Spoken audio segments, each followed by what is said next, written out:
Dam کے لیے بیرون ملک پاکستانیوں سے فنڈ جمع کرنے کا سلسلہ جاری ہے۔ پاکستان تحریک انصاف کے سینیٹر فیصل جاوید نے 3 ممالک کے دوروں میں ڈیمز فنڈ کے لیے 12 کروڑ روپے جمع کر لیے۔ سینیٹر فیصل جاوید نے ڈنمارک، یونان اور اوسلو کا دورہ کیا اور وزیر اعظم کے دستخط شدہ بل اور گیند کی بھی نیلامی کی گئی۔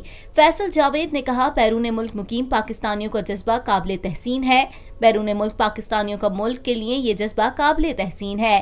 انشاءاللہ اس جذبے کے ساتھ ڈیم اپنی مدت سے پہلے بن جائے گا۔ 8 ستمبر کو ڈیم فنڈ ریزنگ کے لیے وزیر اعظم عمران خان نے پارٹی رہنماؤں کو ٹاسک دیا تھا اور کہا تھا کہ امریکی یورپی ممالک میں فنڈز ریزنگ کے لیے پارٹی رہنما رابطے کریں گے۔ پاکستان میں پہلی مرتبہ حالات حاضرہ کے مختصر مگر جامع پروگرامز، خبروں، تبصروں کے علاوہ دیگر سماجی، تجارتی، ثقافتی، تفریحی، معلوماتی، مذہبی، تعلیمی، صحت اور بچوں کے پروگرامز صرف TNN TV پر۔